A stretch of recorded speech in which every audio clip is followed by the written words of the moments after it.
Como é bom podermos estar juntos na casa do Senhor e adorando o nome do Senhor. Que maravilha podermos fazer isso como igreja, no dia que o Senhor separou para a sua adoração. Eu quero convidá-los a abrir suas Bíblias lá no livro de Colossenses. Na carta de Paulo aos Colossenses. Nós vamos fazer a leitura. Depois da leitura, vou convidar as crianças que irão se dirigir ao departamento infantil. E nós vamos orar com elas também. Carta de Paulo aos Colossenses, no capítulo 2. Carta de Paulo aos Colossenses, capítulo 2, versos 6 e 7 apenas. Texto curto. Pode até decorar. Diz assim, então, a palavra do Senhor. Ora, como recebestes Cristo Jesus, o Senhor, assim andai nele. Nele, radicados e edificados e confirmados na fé. E como fostes instruídos, crescendo em ações de graças. Até aqui. Vamos ler mais uma vez juntos? Ora, como recebestes Cristo Jesus, o Senhor, assim andai nele. Nele radicados e edificados e confirmados na fé, tal como fostes instruídos, crescendo em ações de graças. Amém. Se vocês podem vir à frente, nós vamos orar com elas também, por nós. Vamos fechar nossos olhos, vamos nos concentrar no Senhor, que o Senhor possa falar conosco através da sua palavra, que nós possamos guardar a sua palavra em nossos corações. Pai bendito, todo-poderoso Deus, Tu és altíssimo, Senhor. Bendito sobre tudo, tudo que fazes, tudo que tens planejado, todas as obras de Tuas mãos, o modo como criastes todas as coisas e a Tua providência, o modo como governas sobre todas as coisas. Louvado seja o Teu nome, porque Tu és Senhor de nossas vidas, de cada detalhe de nossas vidas e dela inteira. Louvado seja o Teu nome, Senhor, porque por causa da Tua graça e tão somente por causa da Tua graça nós somos atraídos a Ti. Somos amados do Senhor. Somos restaurados, resgatados do caminho que o nosso coração enganoso nos conduzia e transportados para o reino do Filho do Teu amor. Nos dá, Senhor, mais da Tua misericórdia e graça nesse momento, que a Tua palavra faça sentido em nossas vidas, que a minha indignidade não comprometa a pureza da Tua palavra, que a nossa indignidade não comprometa o nosso pensamento e razão, de modo que pelo Teu Santo Espírito possamos aprender da Tua palavra em nossa vida, e isso se torne prática. Te louvo, Deus, por essas crianças, Senhor, que elas possam também aprender no Senhor, crescer no Senhor, serem edificadas pelo Deus vivo e verdadeiro, que possam conhecer o Teu nome e ser por causa do Teu nome, por causa da pregação do Evangelho, moldado, Senhor, como igreja. Ó Pai, assim nós Te louvamos diante de Ti, Pai, em nome de Jesus. Amém. Amém. Carta de Paulo aqui aos Colossenses. Essa é uma carta bastante interessante, vale a pena nas nossas leituras devocionais, não devemos perder o prazer de ler uma carta tão amorosa, tão cheia de graça, de regozijo por causa da igreja. É curioso que no texto que nós lemos, e ele está fundamentando uma série de reflexões importantes sobre como a pureza da palavra, o poder da palavra nos molda. Ele nos traz uma reflexão sobre onde devemos colocar a nossa confiança, onde devemos buscar o conhecimento sobre as nossas próprias vidas, em meio às dúvidas recorrentes da nossa jornada, da nossa trajetória, nesse tempo de peregrinação que estamos nessa terra. O pântano da dúvida é o primeiro desafio do peregrino, é o primeiro obstáculo do peregrino.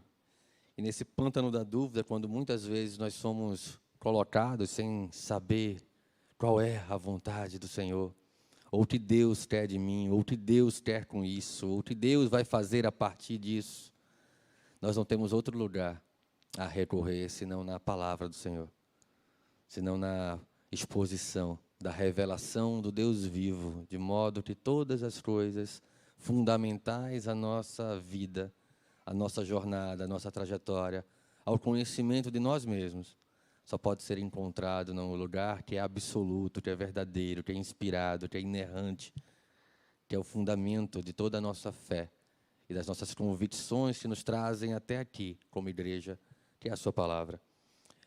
Esteja sempre em Deus, o recurso sobre o qual nós devemos buscar tirar a sombra da dúvida, tirar o nevoeiro da incredulidade dos nossos corações e encontrar no Senhor respostas para as nossas vidas.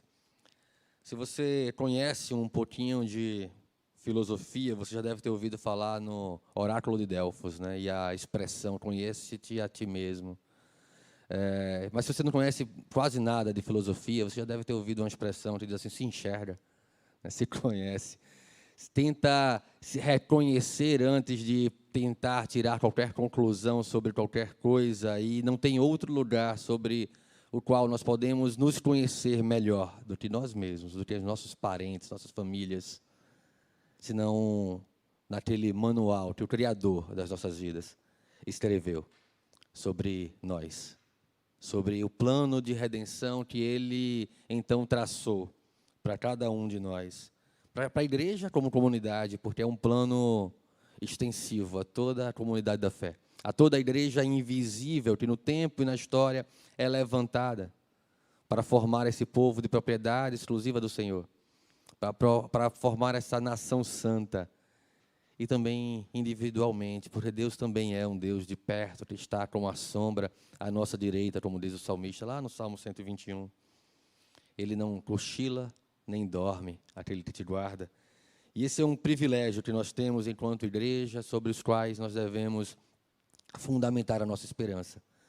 A igreja de Colossos, naquele contexto, passava por problemas, talvez não tão diferentes dos nossos problemas atuais. E é curioso, quando nós estudamos a igreja ao longo da história, seja no Antigo Testamento, no Novo Testamento, ou mesmo quando estudamos a história da igreja, pós Escrituras Sagradas, ou quando compreendemos a situação da igreja, nós vamos ver que os problemas, na verdade, eles mudam de nome, mas a sua raiz ela é a mesma. E nesse contexto aqui de Colossos, na história narrada, ou no conhecimento narrado aqui por Epáfras para Paulo, Paulo não fundou aquela igreja, provavelmente foi Epáfras que fundou aquela igreja, Paulo não teria estado lá. Mas se nós queremos conhecer um pouquinho da localização de Colossos, ela está ali pertinho de Laodiceia, na Ásia. E aí nós conhecemos Laodiceia por causa do texto do Apocalipse, naquela igreja que não tem nada de bom, que dizia que era rica, mas na verdade era pobre, que dizia que se vestia bem, mas na verdade precisava se cobrir com o manto, com as roupas lavadas, que somente o Espírito Santo em Cristo Jesus pode dar. Colossos estava situado naquela região e passava por problemas de sincretismo. Que danado é isso? É quando a gente começa a querer colocar as coisas de fora da igreja para dentro da igreja. Isso não é diferente hoje, não foi diferente ao longo de toda a história da igreja, mas havia um problema que precisava ser tratado acerca da pureza, acerca de onde fundamentar, onde buscar a pureza da igreja. Mas não só a questão de trazer o que era de fora para dentro da igreja, mas também os judaizantes perturbavam o coração daquela igreja. E os judaizantes são aqueles legalistas, muita teologia, pouca prática. Muita teologia, pouca vida. Palavra pela palavra, regra pela regra. Sem conhecer a essência, sem conhecer os fundamentos que alicerçaram, que deram sustentação para a construção da palavra, da prática, da vida da igreja, a partir da teologia. Essa teologia não é prática, ela não nos serve. Então, Paulo vai, depois desses versos que nós lemos, estender, desdobrar essa necessidade de conhecimento, falando que, olha só, a religiosidade não vai tirar vocês, não vai tirar o coração de vocês do desejo da sedução do pecado. A religiosidade pela religiosidade, estar na igreja no domingo, não resolve o problema com o pecado.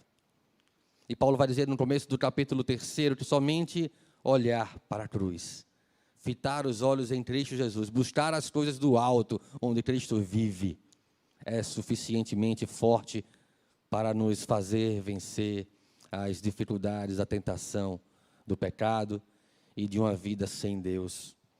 Problema, então, religioso, muito semelhante ao que nós vivemos em nossos dias e que a igreja viveu ao longo de toda a sua história, e que nós não podemos tirar distante do nosso entendimento de que uma fórmula, uma vacina contra as seduções desse mundo, contra as seduções dos valores desse tempo, contra as seduções das práticas prazerosas que muitas vezes o mundo tem a nos oferecer. E quando eu digo mundo, não como se nós estivéssemos fora do mundo, separados no sentido físico do mundo, nós estamos no meio do mundo. Mas como ilustrou Moody, não é porque o barco está no meio do lago que tem que ter lago dentro do barco. O lugar do barco é no lago, mas o lugar do lago não é no barco. Nós precisamos estar no mundo, mas não deixar que o mundo esteja em nós. E esse é um fundamento importante para que a igreja possa ser sustentada a uma vida prática cristã, de acordo com a palavra de Deus. Um cristianismo prático, não apenas de conhecimento, mas um cristianismo de vida, de vivência, de convivência, de comunhão. Esse é o cristianismo da palavra de Deus. E que se pudéssemos então progredir, se pudéssemos então abundar naquilo no qual nós fomos firmados um dia, quando ouvimos a palavra do Evangelho, quando isso fez sentido em nossos corações, nós não podemos fazê-lo à parte das Escrituras. E aí a teologia, ela é importante, ela é fundamental para essa jornada.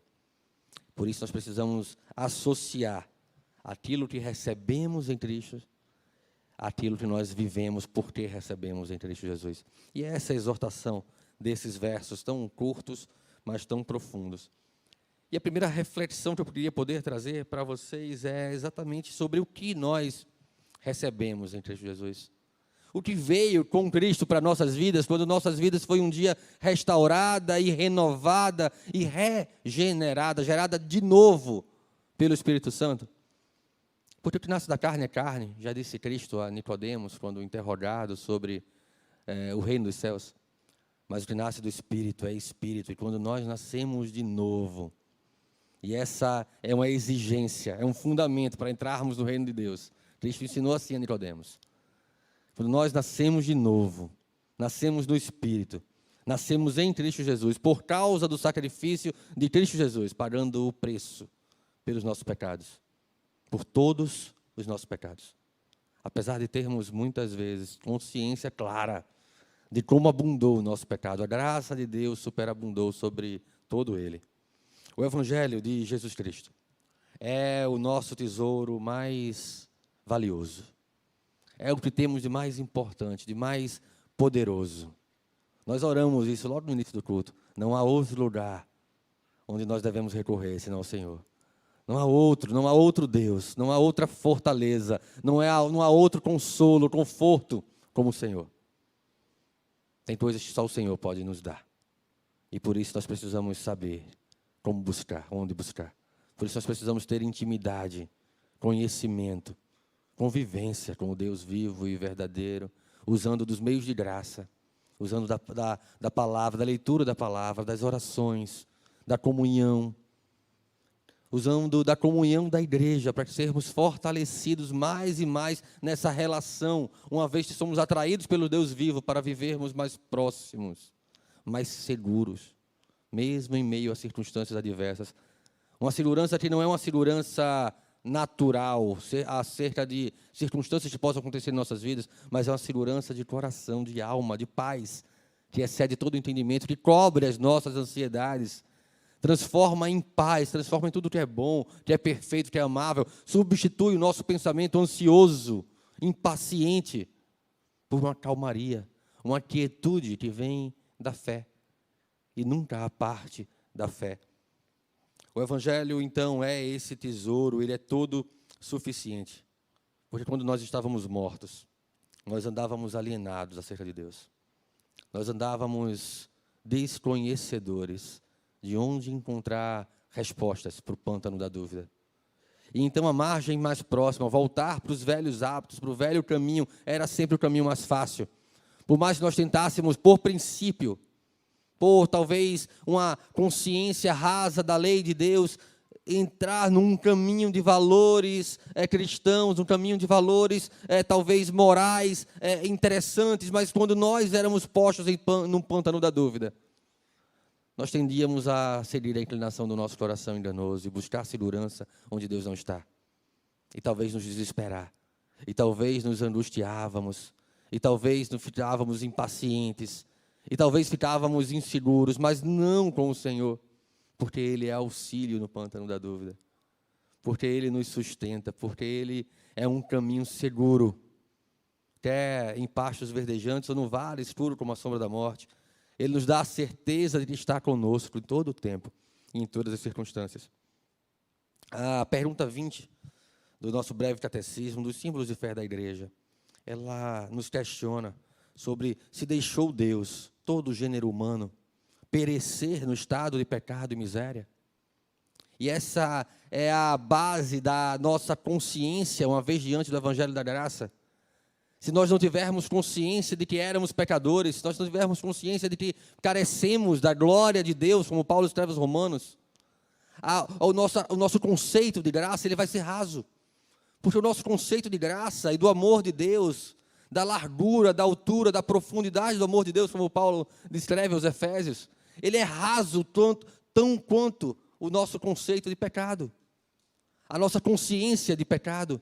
Consciência rasa de pecado, consciência rasa de graça. Deus é um Deus pequenininho, um Deus nanico. Um Deus tem o seu poder, tem o seu efeito, mas não é o Deus poderoso de toda a minha vida. Ele talvez possa servir como um compartimento que eu acesso quando preciso, mas não como um fundamento da minha casa. E então, nós precisamos nos lembrar, e como atrás a resposta do breve catecismo, tendo Deus unicamente pela sua boa vontade, desde toda a eternidade, escolhido alguns para a vida eterna, entrou com eles em um pacto de graça, para os livrar do estado de pecado e miséria, e trazer a um estado de salvação, por meio de um Redentor, a saber, Cristo Jesus. Por causa de Cristo Jesus, o Filho do seu amor, nós fomos transportados do império das trevas para o reino do Filho do seu amor, ou como lido aqui, transportados de um estado de miséria, de pecado e miséria, para um estado de salvação.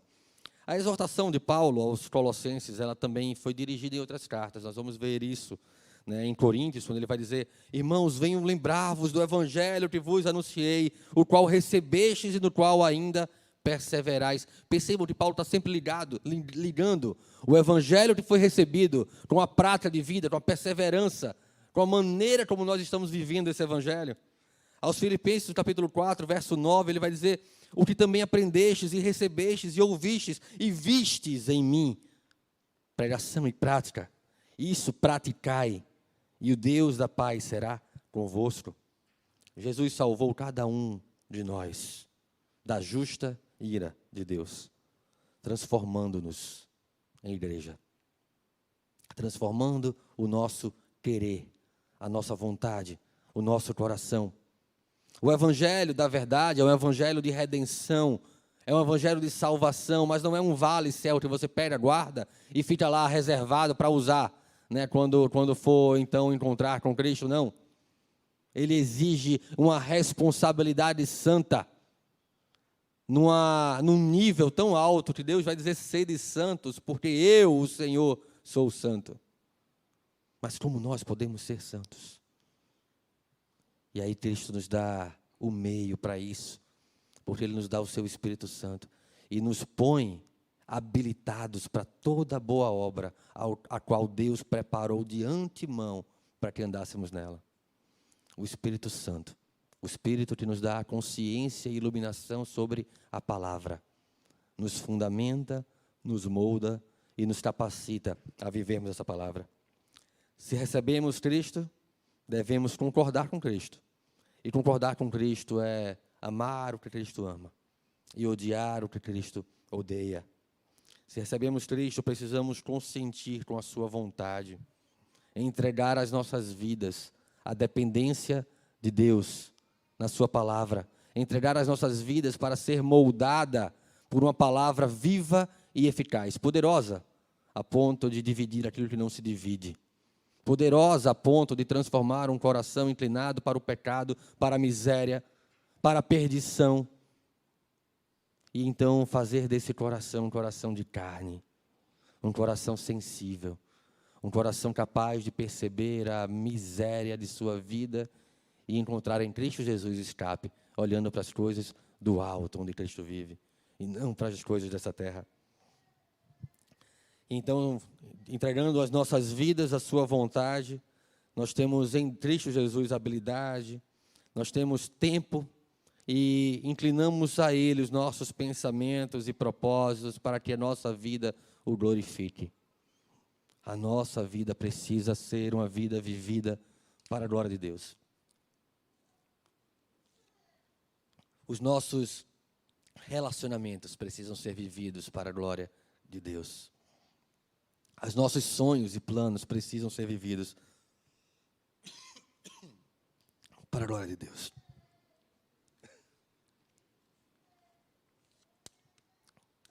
Cristo então exerce sobre nós ofícios de profeta, sim, porque Ele nos revela a sua palavra. Cristo exerce sobre nós o ofício de sacerdote. Ele mesmo disse que intercede por nós, oferece sacrifício pelos nossos pecados, pois ofereceu a si mesmo. Mas Ele também é rei e precisa reinar sobre as nossas vidas. Colossenses capítulo 2, verso 7. Volta teus olhos para o texto, por favor. Paulo vai apresentar 5 sentenças importantes aqui. Mas 4 delas, as primeiras, estão na voz passiva, percebam isso. Indicando aquilo que Cristo promoveu em nossas vidas. Nele, radicados, ou seja, enraizados nele. E edificados. E confirmados na fé, no qual nós fomos instruídos. Nós fomos radicados, nós fomos edificados, nós fomos confirmados na fé. E nós temos sido instruídos constantemente pela palavra do Senhor, crescendo em ações de graças. Se nós tivermos essa prática de compreendermos o quanto nós estamos enraizados e cada vez mais estendendo e fortalecendo as nossas raízes, o quanto nós estamos sendo então edificados, crescendo nele, já com raízes fortes, pode dar tempestade, se a árvore tem raiz forte, ela não vai ser arrancada. Quanto mais fortes as suas raízes, quanto mais radicadas as suas raízes, mais forte é a árvore, mais capacidade ela tem de crescer. E no que nós estamos sendo confirmados? Nós estamos sendo confirmados na fé. Na maneira como nós, então, vivemos e refletimos a palavra do Senhor, instruindo e crescendo em ações de graças. Nós fomos enraizados nele. Fomos enraizados em Jesus, porque Ele fez de nossos corações uma boa terra. Lembram da parábola do semeador? A semente cai em boa terra, ela cresce, dá fruto e produz fruto em abundância. O que diferencia a semente que cai em boa terra de todas as outras sementes é o fruto, é a vida, é o que ela manifesta. As outras, elas são ora sufocadas pelos espinhos, ora não tem raiz, ora os passarinhos já levam. Mas a que cai em boa terra, que é radicada em boa terra, enraizada em Cristo Jesus, essa é uma raiz de uma árvore que é tão responsável pela sua nutrição quanto pela sua firmeza. Nós somos também nele edificados somente porque estamos profundamente ligados a Cristo. Somos edificados por Ele, crescemos nele. Ele transforma a nossa condenação em justificação. Estamos unidos em Cristo Jesus, como um prédio está unido ao seu alicerce. E o que mantém o prédio firme é o seu alicerce, é o seu fundamento. Eu não sei quantos aqui já tiveram o privilégio de acompanhar uma obra, né? Uma obra é sempre uma coisa viva, demorada, mas você fica lá angustiado enquanto está se cavando o fundamento. Demora muito o fundamento. E parece que nada está acontecendo, porque é só para baixo, é só buraco. E você não está vendo nada. Até começar a levantar a parede, isso demora muito. E quando começa a levantar a parede, parece que é muito rápido, porque no instante levanta o prédio todo. Mas sem um fundamento, sem um trabalho do fundamento, aquelas paredes não podem crescer. Nós precisamos ser edificados no fundamento sólido, firmados na rocha, que é o nosso Cristo Jesus. E nós somos então confirmados na fé, seguros na fé. Estar estabelecido, estar confirmado na fé, nos estabiliza, nos impede que sejamos abalados. A fé, a consciência daquilo que Deus é para nós, a credulidade é o que nos mantém firmes em meio a circunstâncias adversas. É a fé que limpa o nosso para-brisa da poeira, da nuvem, da neblina, da dúvida. É a fé que nos faz seguir confiantes que aquele que começou a obra em nós é fiel para completá-la. Então nós somos nele ensinados, instruídos, cada um de nós, que se professa um cristão, professa a verdade do Evangelho, e o Evangelho é Cristo. Não existe Evangelho à parte de Cristo Jesus. Estamos enraizados em Cristo, de modo que o nosso crescimento, a nossa nutrição, os frutos dependem totalmente de Jesus. Lembro da história de sermos enxertados, que João narra lá sobre Cristo Jesus? Cristo falando que nós precisamos ser enxertados na videira verdadeira para podermos dar fruto. Porque se não tivermos enxertados na videira, não vamos dar fruto, logo vamos servir para quê? Para o fogo. Então, como já disse George Whitefield, um grande evangelista, quando somos justificados pela fé em Cristo, então, e somente então, é que temos paz com Deus. E, consequentemente, só a partir daí é que podemos dizer que andamos com Ele. O andar com uma pessoa é um sinal e uma prova de que somos amigos íntimos dessa pessoa. Andar com Deus, como Paulo então exorta aqui a igreja aos Colossos, é um reflexo da nossa intimidade com o Senhor, conhecimento do Senhor. Ora, como recebestes a Cristo Jesus, o Senhor, assim andai nele.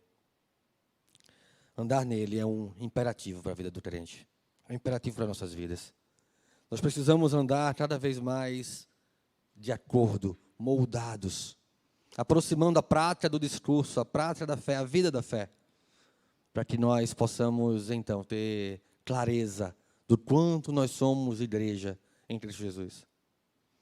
Se eu puder deixar 2 tarefas, reflexões, para que nós possamos guardar em nossos corações, para nós usarmos, não só hoje no domingo, mas também na segunda, na terça, na quarta, na quinta, na sexta, no sábado, e até nosso retorno aqui. Porque a palavra do Senhor, que é pregada no domingo, precisa ser vida em todos os dias da nossa semana.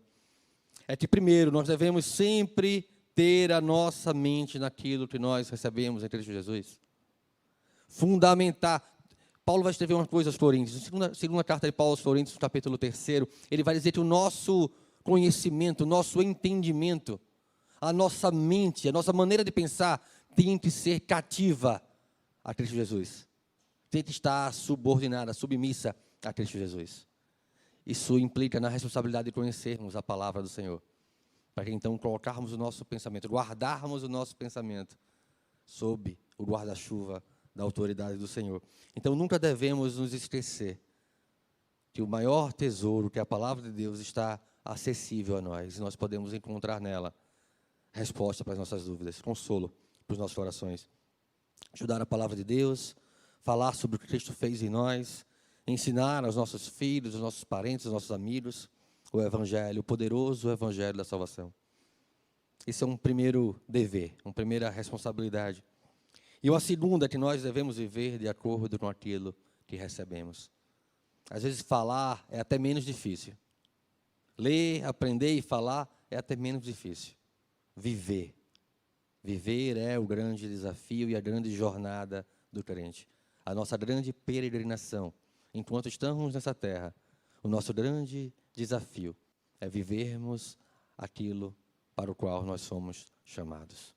E não podemos viver se não conhecemos. Por isso, o conhecer, o estudar, o meditar, o sermos radicados, edificados, confirmados, é importante. Mas então nós precisamos viver, precisamos andar de acordo com aquilo que nós recebemos. Nossas vidas precisam testemunhar aquilo que somos. E nossas atitudes devem revelar o caráter de Cristo Jesus. As pessoas precisam aprender de nós, através das nossas vidas, para o que nós somos chamados. E o que nós somos, uma vez que somos igreja. E eu queria então terminar essa reflexão dessa manhã com a igreja abrindo a Bíblia lá na carta de Paulo aos Gálatas.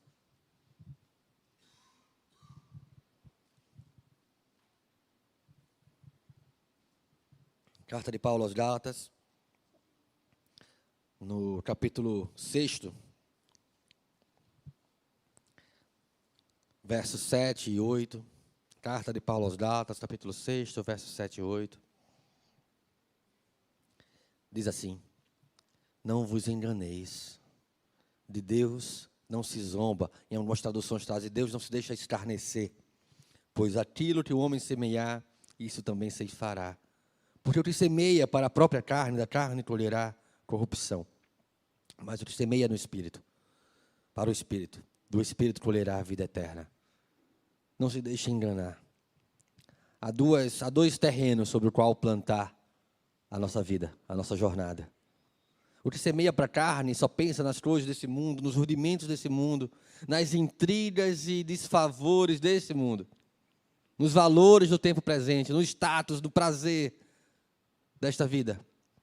Da vida colherá corrupção, ou em algumas traduções, destruição. Mas o que semeia para o Espírito, e é o ponto antagônico, né, o oposto da destruição, do Espírito colherá a vida eterna. O que semeia no Espírito é aquele que vive de acordo com aquilo que recebeu em Cristo Jesus. O que semeia no Espírito é aquele que lê a palavra, que conhece, compreende e apreende a palavra. Se nós voltarmos lá e lermos as 3 historinhas sobre a parábola do semeador, em Mateus, Marcos e Lucas, nós vamos ver expressões diferentes para como a terra ela apreende aquela semente. Cristo explicando a parábola. Ele vai dizer que um retém a palavra, outro apreende a palavra, outro compreende a palavra. E nós precisamos fazer tudo isso. Apreender, aprender e viver, de maneira que nós possamos refletir aquilo que nós fomos chamados para ser, uma vez que nascemos de novo do Espírito Santo. Vamos fechar nossos olhos, vamos orar mais uma vez.